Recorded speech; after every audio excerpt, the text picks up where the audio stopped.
So I'm really thankful every day. I just got to throw this out there because I have a supportive spouse who, after a track meet last night, went and got me food after it rained for what felt like 16 hours, but it really was only 4. But he understands my passion for kids and our community and my love of dogs. Because one thing I want to throw out, which I've really started making sure that I say to people, you need to be able to take 2% of your day for self-care every day because our jobs are hard. And we cannot keep working at the top of our game if you can't find 30 minutes for yourself to take care of yourself. So whether that's reading, whether that's cuddling with a dog, whether that's exercising, watching a movie, talking to friends, just having quiet time. I just want to throw that piece out before we get into the nitty gritty of what we're going to talk about today. 2% of your day for self-care. So my goals, I'm planning on completing a marathon in each of the 50 states. I've done 26. I'm working on my dissertation, so I want to get that off my plate and then continue to improve and empower our community through our students. You don't just support students, you also support every one of their family members and friends who are connected to them. And sometimes that means after a track meet last night, I'm taking a student home to have a conversation with a parent and high-fiving her little siblings. And so I just want you to know that all the work that you do is one of those things that really helps make sure that we're taking care of our families. No matter what it is that you do in education, that's a big deal. All right. So we're going to get into it. Just remember, raise that hand if you need to. Very first question. How do you decide what vocab words to teach? First, you have to have an idea of what words they don't have. Now, this is really hard, and we'll talk about transfer and vocab overload and how our brains work here in a little bit. But I work with a team of 3 other teachers, and we're rock stars. Like, we emulate each other all day long, and we repeat some of the same things a million times. But we still have students who struggle with sight words and words that they needed to learn in kindergarten, first and second grade. And so we continue to still stay focused on that and do the reminding because the overload is a real thing, and the ability to move that word from the short-term memory into the long-term memory is one of those things that takes a lot to do. So we're really tight on our processes, and we're really tight on our speaking and our questioning that we do with kids. So I just wanted to show you, for newcomers, this is my process. So I teach vocabulary and I float vocabulary, and I'll explain what that is in just a second, just in case you don't know. So the big thing that I started with is I was like, okay, any word that's considered to be tier 1, I need to make sure that they have that. So that would be any of your sight words or heart words from kindergarten, first and second grade. There's a ton of other words, but the reason why those are important is because those are the grade levels where kids are learning how to read. They're not reading to learn. So those are words that they have to have. Okay, middle of the year, I've gotten to move towards words that could be in tier 1 or 2, and then connect those to other words. So as you see some of my examples, you're going to see that there's always a connection piece there, because when we talk about how the brain works, we have to really get those repetitions in there and make sure that those repetitions are done with connection. Okay. As far as float words, because I teach content, I teach social studies and science all year, give the word, give a definition, give the picture, give the connection. I don't need them to try to figure out those content level words or words that would be considered level 3 or words that they're only going to see in my class with just me at this time. I need to just give those to them because I need their brain to be fresh for any of the tier 1, tier 2, and English words that we are going to be throwing at them consistently. Makes sense to everybody? Do we have any questions at this point?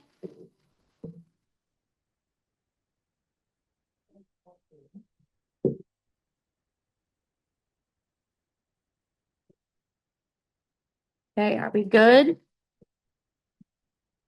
Lost everybody for a second. Ooh. Sorry, could you explain float words one more time? I haven't heard that term. I think I get it, but a Okay, repetition would help me. Yes, and absolutely, right? Absolutely. And I'm going to get into it a little bit deeper here in a second and actually show you examples as well. But float words are any of those words that I need them to hear, see, and speak, but not know yet. So, for example, I taught them cells in science earlier this year. I did not need them to remember mitosis. I did not need them to remember like all the names of the parts of the cell. Did I need them to work with those words? Absolutely. Did I need them to see them in pictures and be able to look at a graphic and be like, oh, that's the cell membrane? Yes, but I didn't need them to give those things to me. I needed to give it to them. So float words are those I'm going to give, and then we're going to use them. Because my hope is by the time they take the ISASP today, my eighth graders are taking their last state test, the science test. I'm hoping that by the time anything that I floated to them or taught them in science this year, that their brain will at least go, oh, I heard that before. And then they can respond a little bit better, knowing that it's not completely new knowledge. And so float is anything I'm just going to give. I'm not going to ask them to do any heavy lifting. I might ask them to write it down. I might ask them to include it in their notes, but I'm not going to ask them to even try to tell me what it means because most of the time they're going to be off a little bit. I'm not going to ask them to give an example, and I'm not going to ask them at that point to use that with other words. I'm just going to give it to them. That's like on my part as a teacher, they're going to have it. And I'll show you some examples of what that looks like here in a second. Okay, so just to help out, because I'll also give you a list. Words you teach. So think tier one, tier two. They are crucial to them understanding what they read, okay, what they hear, and what they're going to say. So anytime it's a contextual word, you give them student-friendly definition and you give them other interactions with the words, because your hope is they're going to be able to use that word back with you. I realized like 3 weeks ago how many times I say the word, I need you to focus on this. And I say it just like that because now they also say back to me, you need to focus. And I was like, yes. Even though I didn't think that was the word they were going to pick up on in that way, they understand that when I say that, we are all in on our listening and our seeing on what it is that we're learning right now. Float words are our tier three words. We're going to give it to them. So you're going to give them that student friendly definition and move on. And here's some examples of those. So all vocabulary is divided into tier one, tier two, tier three. So tier one are everyday words. We use them in almost any type of speaking that we do, any conversations, and especially any construction of writing, because they help make the sentence smoother. And so when you think, lots of people forget to teach the articles to students, so they don't teach the, a, or an, but then kids don't know what they're supposed to do with those. So you need to just actually say, hey, these are the 3 articles. They're the only words that fit this group. This is what you're going to use them for, and this is what they sound like in a sentence. And so then once they start to understand the purpose of those words and they know there's only 3 words they have to memorize, now you're actually going to be able to start seeing them use that in their construction of their writing. And you're going to start to see them be able to transfer those words into other places in other classes. Tier 2 is used across content areas. These are also where your multiple meaning words fit in. So I've told the kids many times, hey, this is really unfair, but when we say the word red, we could be talking about color, or we could be talking about the fact that I visually used my eyes to take in information. And they were like, oh, okay. And I said, but they don't look alike. They just sound alike. I said, and then here's the other side of it. I also could ask you to read something which looks just like red spelled with EA. And right there, you could just see their little brains go, I got a problem with that. It doesn't make any sense. So those are words you're only going to teach once you know that they have some other everyday words to use so that they can start to decide like how they use those words, when they use those words, and what do they look like when they go through, because there's so many different examples of what happens with those words. Tier 2 words also, and I gave you examples of these on the bottom, are your testing words. Okay, if I'm going to ask you to analyze something, but you have no idea what it means to analyze something, I have to make sure that I have covered the bases around that, and you know that analyze can be one of the same things as discover, which can be one of the same things as explore. So all three of those words basically are going to give you some of the same sort of results when you respond to those in questions. And so we also included those words in that group. And my hope is that they pick up on those and they become more familiar with those because we're actually working with them. And then when we get to our tier 3 words, they're content specific. I know it says like very specific when they go through again, but then you can see they're discipline related or they're topic specific. So with photosynthesis and chlorophyll, I'm not going to be able to get some of my kids to even like recognize that word no matter how many times I give it to them. But if I say, hey, chlorophyll helps make plants green and it grows with the sun, they might be like, oh, that one thing that you talked about. Right. And that's what I want more than anything is I want them to be able to pull the understanding and the knowledge forward, not just the word.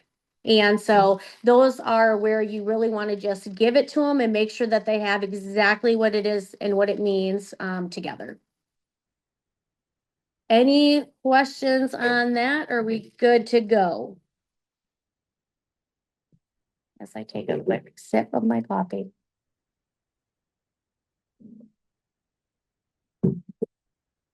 Okay, perfect. So next question. Why? Why do we teach vocabulary outside of knowing that they need a whole lot of words? We're not just talking about your heart words and your sight words. We're actually talking about the vocabulary piece that we want to go through. And here's why. The printed vocabulary they need in content classes isn't usually a part of what they can speak. So it's not a part of our oral vocabulary. And so they need to start recognizing that word when they see it in print. Otherwise, what happens is they will hear you say it a million times, but they never will actually connect anything to it when they're going through. Okay. Also, content or academic vocabulary is a part of what makes meaning in every content area that we see.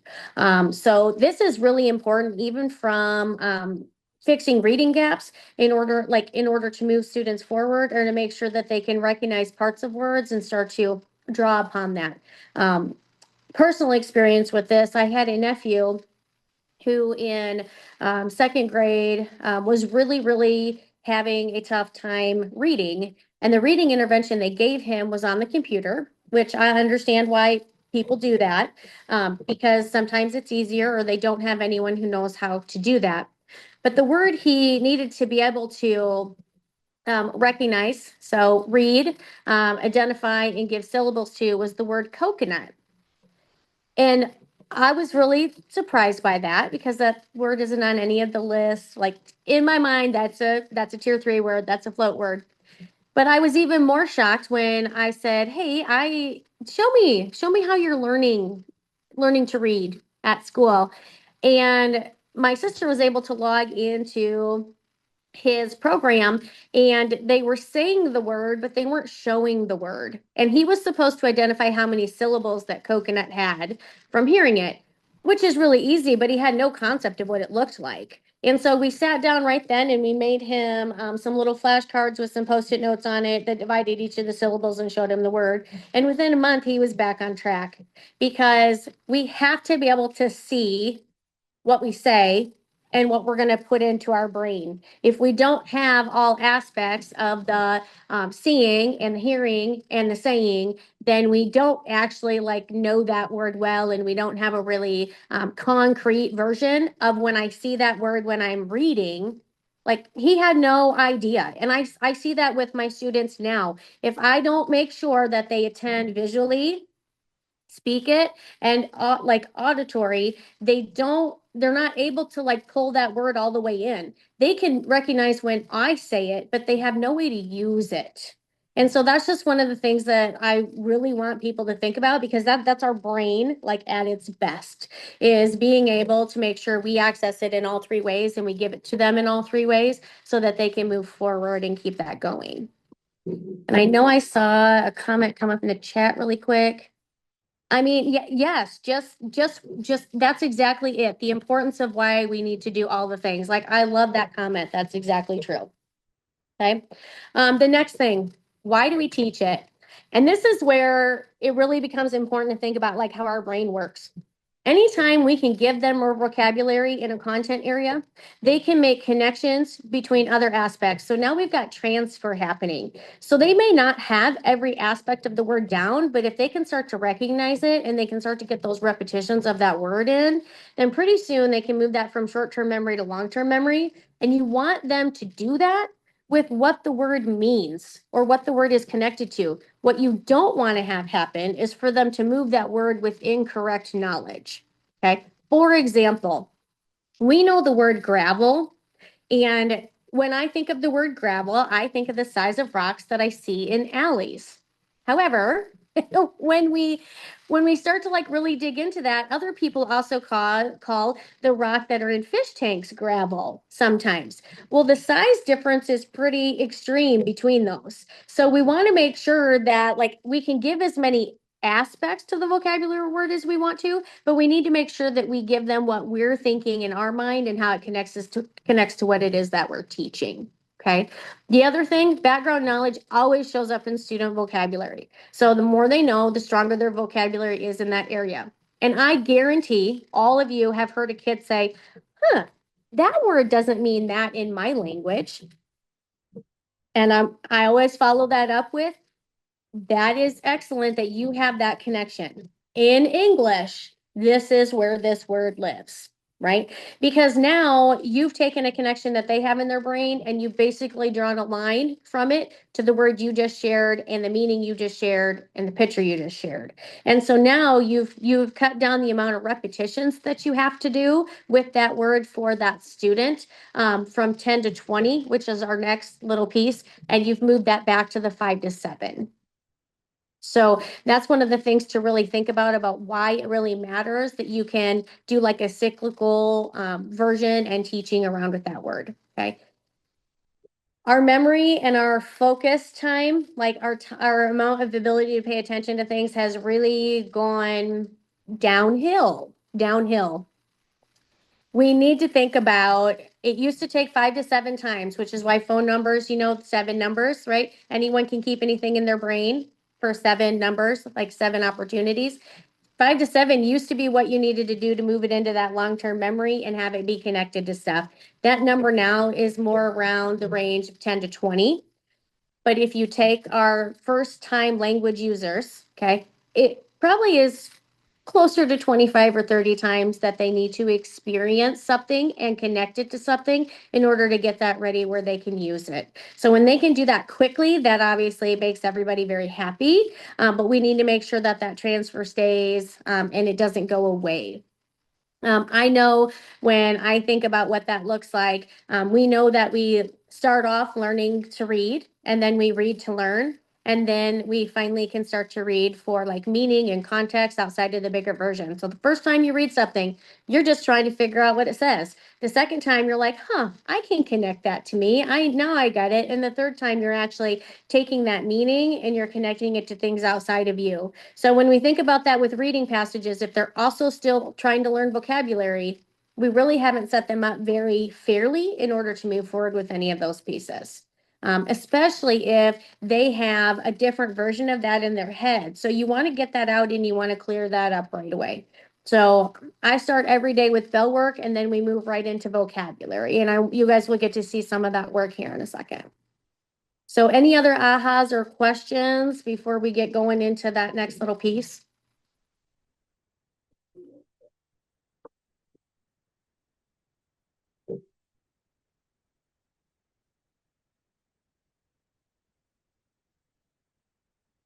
Okay. So I'm going to walk you through the process that I've done this year with newcomers. I also have in this PowerPoint, and I will share this to the Google Classroom, a ton of other examples of ways you can teach vocabulary. Excuse me, depending on where your students are. My students needed these pieces before we could really get going with some of our other strategies. But as you continue to work with ELD students, you'll discover some of the other strategies will also work as solid little extras for them as you are like co-teaching or working in content classes. All of those things really matter. So we're going to start with vocabulary cards. Vocabulary cards, and I'm just showing you an example along with an example for students. We started here with a lot of our sight words, so a lot of the K1, 2 words, and the words that are recommended for EL students to get through into that head and to make sure that you get that in pretty solid. So there's a picture that like went along the top with all these just to help out. But with these, I just asked them to get the words down, and you can see from that graphic that, like, for example, with the word buy, we were sharing every aspect of that word because the repetition matters. You may not be able to pull that word up now and know the different like ways that you will see that word. So the different tenses it's going to show up in, but I need you to at least have it on your cards. And the reason we did cards is these are the ones that we would pull out and we would practice with.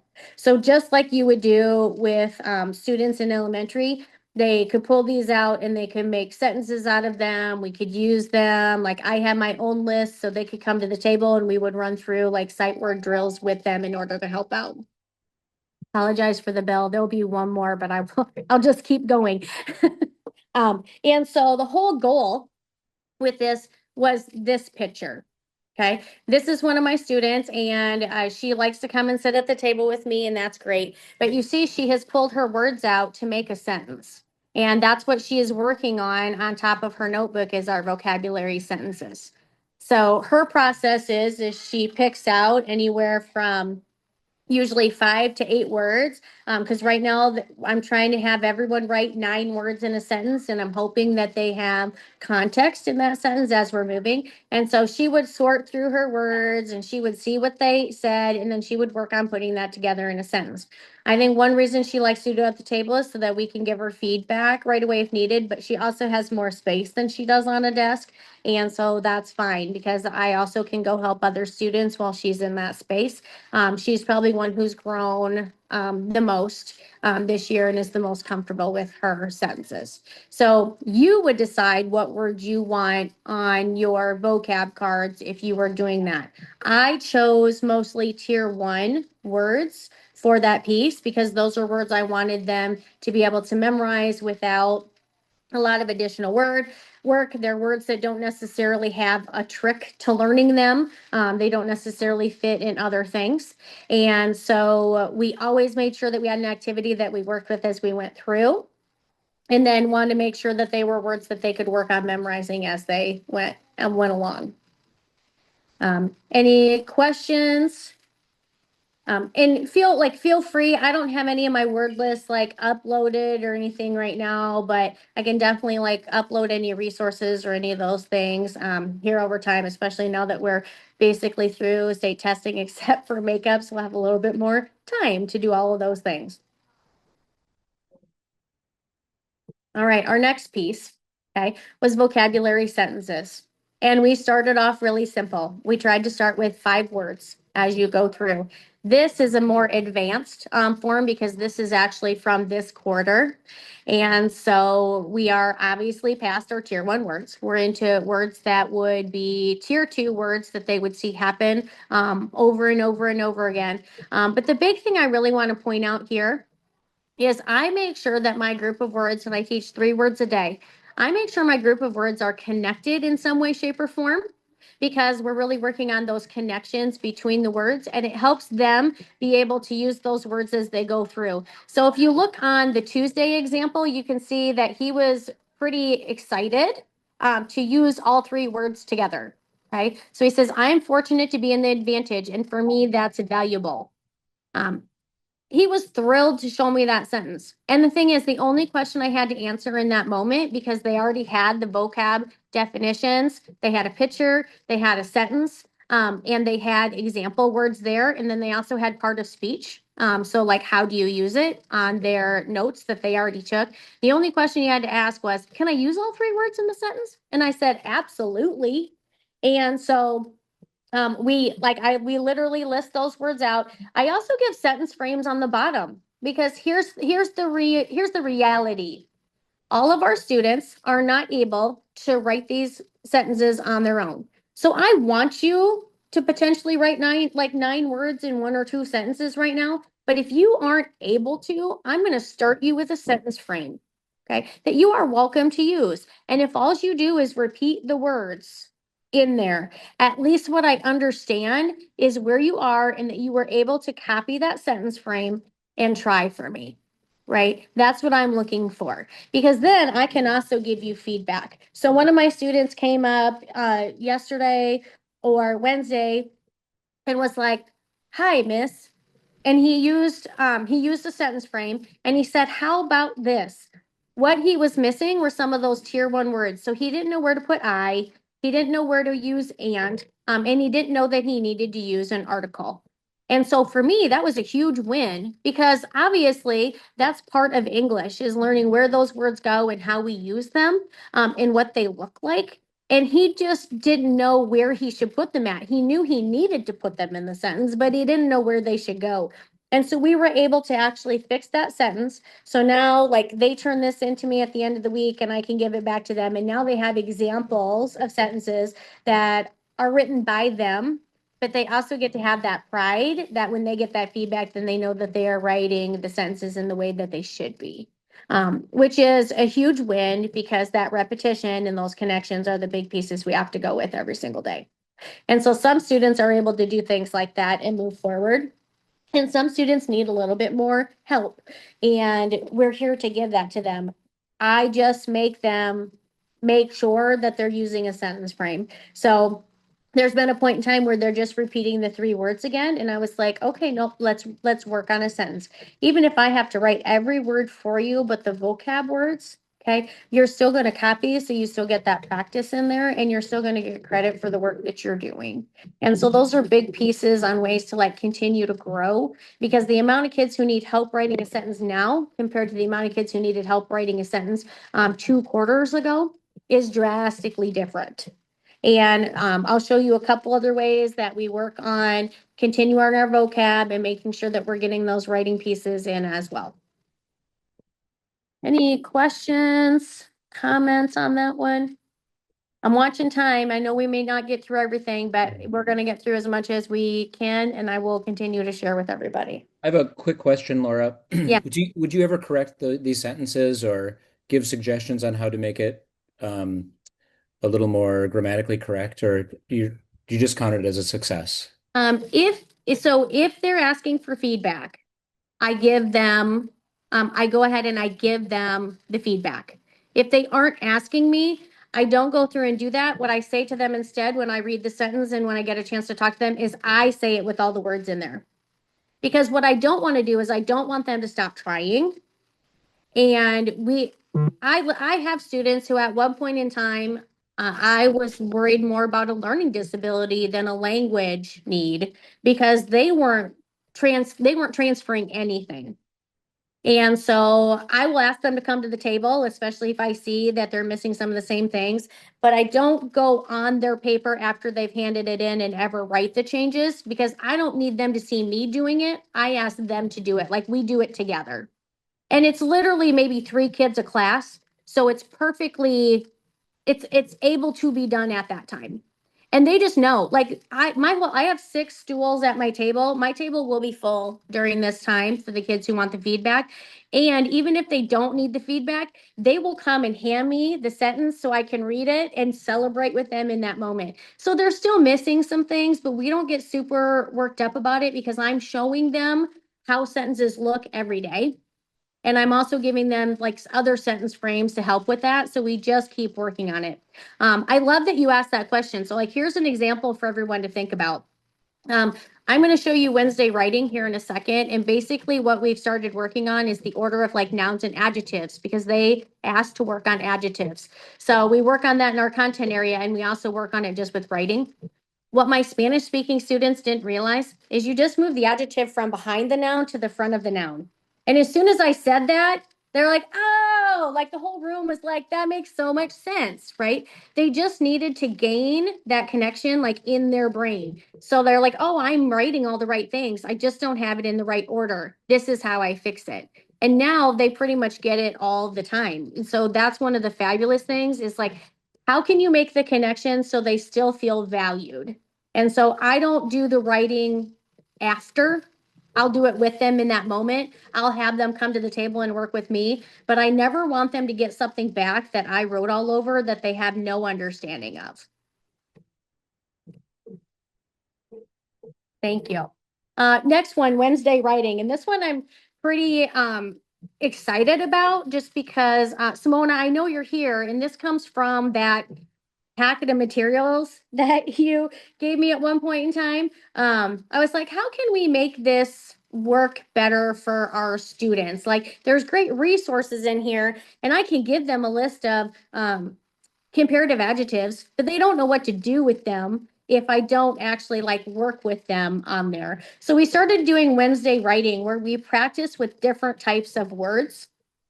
And I give them a model. So my model in this one were the black clothes were soft.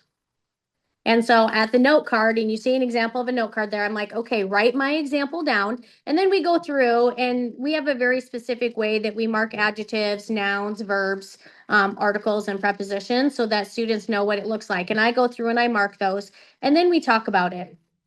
And then we practice. So we practice with just a couple things. And we don't make it be like a big deal, but you're going to try 5 different sentences. And I want you to try to practice with each of those things using different words. So in this case, we talked about both color and size. So they had to pick 2 adjectives and then they got to pick a verb. And I gave them an article and a noun. Obviously, this is from January. So we'd been working on this for a while. And so you see, my shoes is a black color. Okay, so this student didn't want to follow the exact example, but they were kind of going outside the box a little bit. And I love that because the only thing about this that I need them to do is add a period and change is to are in some of the sentences. And those are very simple fixes when you get to have that conversation with students. But this one in particular, and I have a couple other examples I'll show you of students who literally refuse to write from August to January or from August to February because they had no idea on what it should look like. So we try to visually, auditorily, and make sure that they hear, see, and say the words as much as possible. And so I'm really proud of this student because they stepped outside the box. Their structure is there. So they didn't know exactly like how they should hold it, but they went through and they followed that structure the whole way. And that's something for you to think about too. You know, you have to get the repetition in. So how can you have them practice using a solid model that's going to keep them moving?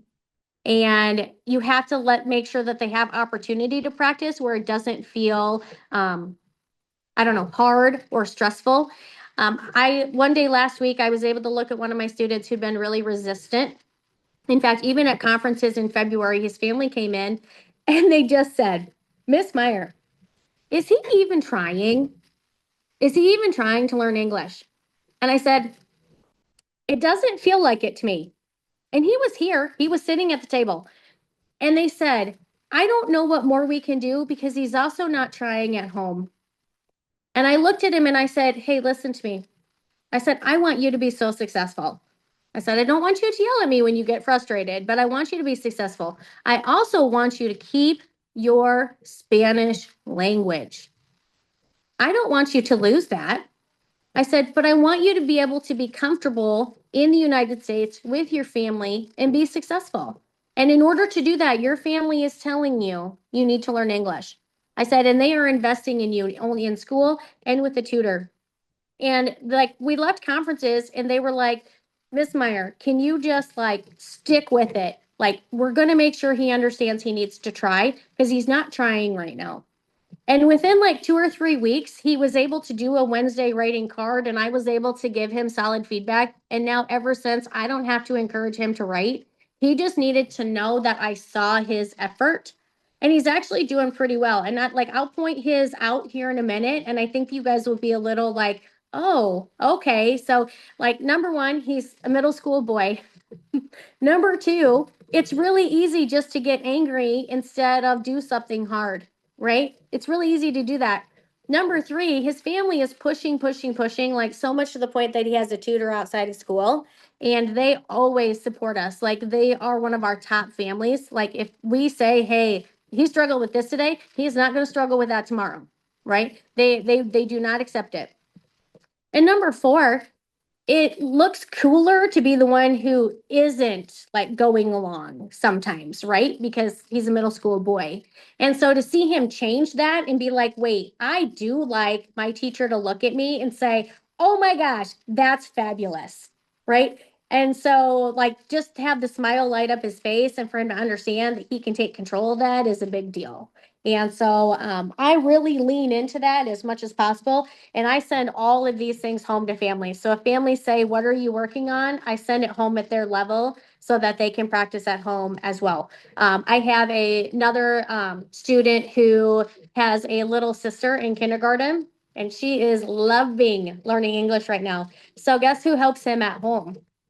And she thinks it's the most fabulous job she's ever had. Every time I see her, she's just like, Miss, we did this yesterday. And I was like, everybody needs a 5-year-old who has a middle school student learning English for the first time because that girl is on it. I don't even have to ask anymore. And so those things are really, really fabulous. Okay. Two more things I definitely want to get through, and I know it'll be tight, but please ask the questions because I want to know. I transitioned from vocabulary cards to vocabulary notebooks because I transitioned from tier 1 words that are sight words that they need to just learn into words that were more tier 2 or tier 3 words. So I moved into vocabulary notebooks, but I made sure that all of my words were connected. And these two examples this week were my absolute favorite. The example that's right underneath vocabulary notebooks is the word valuable. Okay. And so I give them a definition, I give them a sentence, I give them a picture. My picture on this was a woman holding a diamond in her hands like this, like a big old diamond.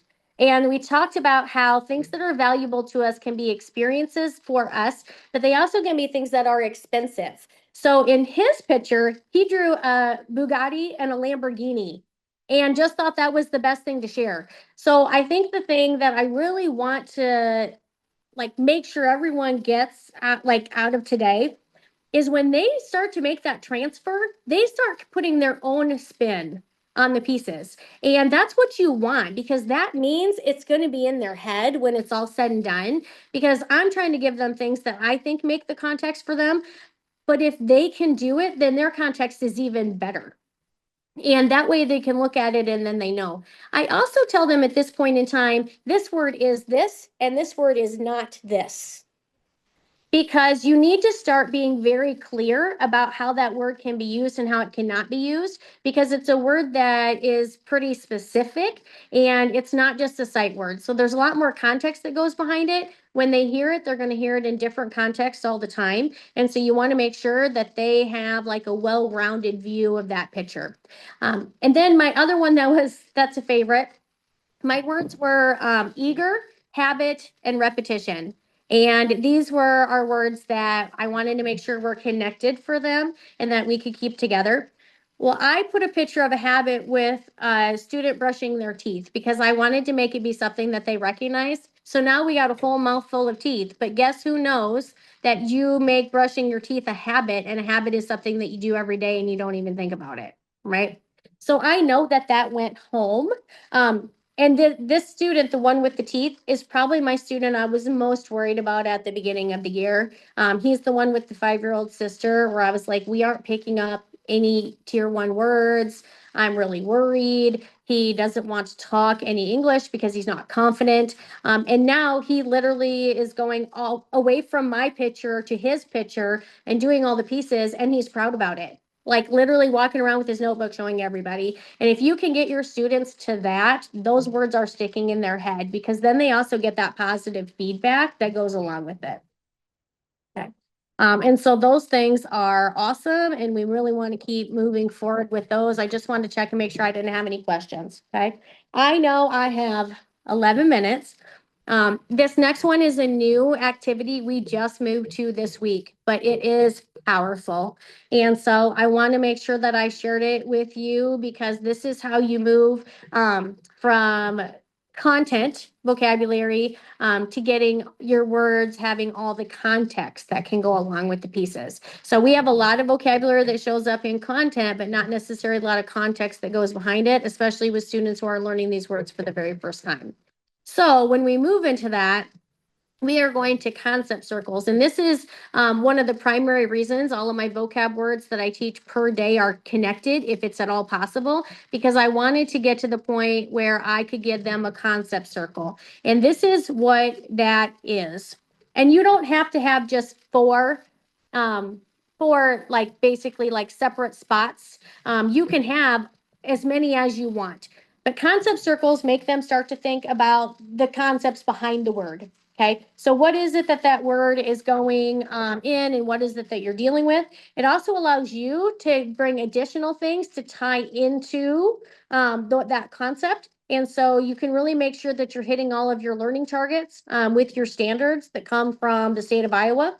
And then they also have to think higher level, because when it's all said and done, they're going to tell you how that word is connected.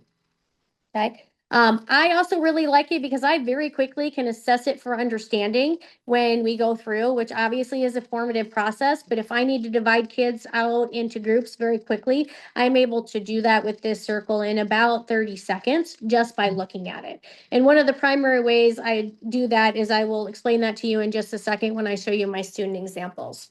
Okay. So the big thing is I give them 3 words in my concept circle, and then they fill another one in. But your goal is to have 4 words connected to the concept and then write about that example when it's all said and done. So I used a different example to teach them, which I'll show you in a second, but this is just one I've used in the past around Christmas. But this was with ELD students who were in a general education classroom. So they were students who were already pretty far in their language journey, and we just wanted to make sure that we kept them going. So here's what we do. This is the example that I gave them, okay? We had the words brisk, frantic, and sprint. And so I gave them a sentence on the bottom, and I said, I went on a brisk sprint this morning. I quickly became frantic when it started to rain. And then we hadn't filled in that fast or that quickly yet, or speed. Like those were words we added after I gave that example sentence to them. And I said, okay, how do you think these words are connected? And what word might we add? And so they came up with fast and they came up with quick. And then someone said, quickly, miss, quickly. Like you said that that's an adverb. And I was like, I did. Good job. And then I said, how are these words connected? And they said, they're all speed. And I was like, yes, right? Like it may not be everyone in the room who's able to get to that point, but if you have 2 or 3 students who can get to that point, the rest of the students are hearing and they're experiencing it. So then I went and I gave them a sentence frame, because I only think that that's important if you're introducing words they've just learned. Okay, so they learned it. You've now said it and you've shared it, right? So you've got 1 and 2 out of the way. They wrote it down. There's your 3, but you need to keep going into 4 all the way up to 20. So how are you going to do that? And so my goal was to leave their vocab notebook out with them and see if they could fill in the right words in the sentence frame that was there. And we made sure we had 4 blanks for them. They did not have to follow my sentence frame. They could do their own if they wanted to.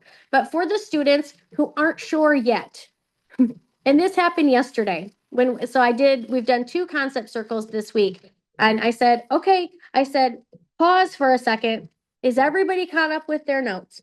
And they all said, yes, miss. And I said, okay, now here's your sentence frame. And one of my students goes, oh, whew, just like that, right? She's like, please don't make me write this on my own. And I looked at, I said, when do I make you write it on your own? And she goes, never. And I said, yes, you can use the sentence frame if you need it. The only thing that's off limits on this graphic is my sentence. You can't use my sentence, because then all you're doing is copying, right? We copy all the time. Copying doesn't build any of our neurons up to help us with transfer. It is a way for you to practice. It's a way for you to get repetition in, but it doesn't build for transfer. And so I went ahead and I put that up, and then we had, oh, whoops, wrong way. Sorry, guys. So then we had things that looked like this that came. And so, they decided what words they were going to put in. And then they said, if you keep a frantic pace, you may not be sprint. And they just said sprint yet. So we could fix that by talking about sprinting.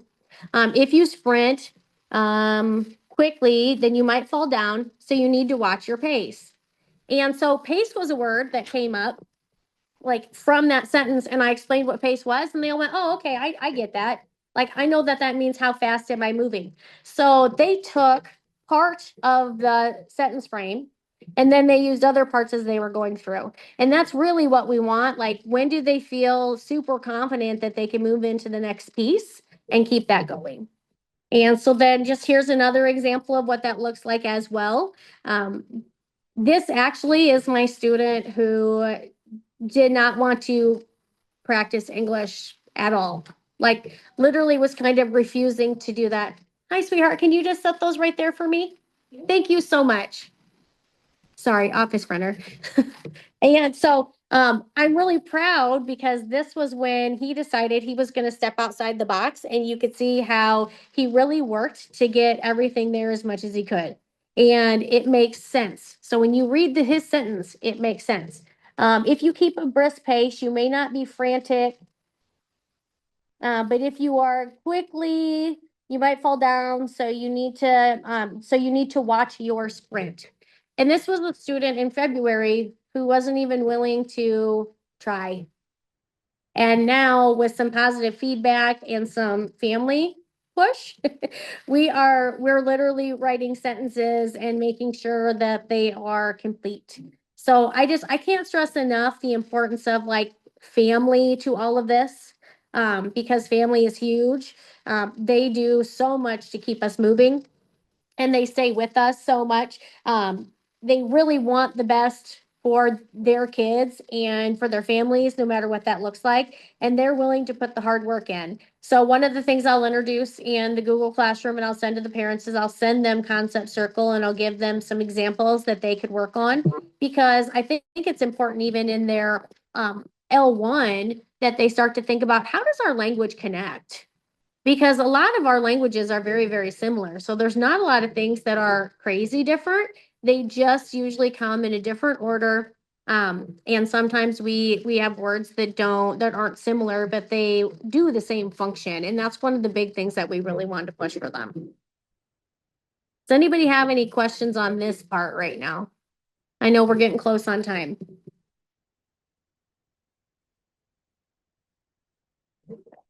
Okay. Very quickly, I will share these all with you in the Google Classroom so you can access them, but I'm just going to flip through ones that you would use with the LDs, or actually any other student in the general education setting, so that you can see them. I won't do a lot of explanation, but I'll just kind of show you and give a really brief synopsis of it, because I will share all of this with you in the Google Classroom so you can access it. So very first thing, student-friendly explanation. Breaking this slide down, give it to them in words they understand. You do not have to use the dictionary definition. You do not have to use what Google says. What do they need to know to understand this word? When I did habit, I made sure that like I talked through and said, okay, like this is what this is, right? Now, how do you know that? Okay, how do you know that? And so that way they can go through that. You need to make sure that they have the words that they understand, and then give them examples they can work with along with some of their own. Okay. You also can have them practice with each other so that they can go back and forth with that piece. Hey guys, I see lots of people saying I can't get to it. I will address that in just a second. Even if I have to give you my email, we'll figure it out, okay? Promise, promise. Next thing, record the words, okay? You need to make sure that they write things down. I don't know how much everybody knows about this, but the fact that we've moved so much to like technology has kind of hurt the ability to get things into our brain, because there's something connected between when we write things down versus what happens in our brain to those things. Like, think about how often you write a list or you type something in and you're like, okay, now it's in my brain forever, right? Until I finish it. Because that physical act of writing is tied very much to our ability to remember things. And we really want to think about what that looks like, which is why I've done vocab this year already in 3 different ways, in order to like really like cut down on our time, but be able to get into the meat of the words. So how do you want them to record the words, and what does that look like? Okay. There's also facets of word meanings.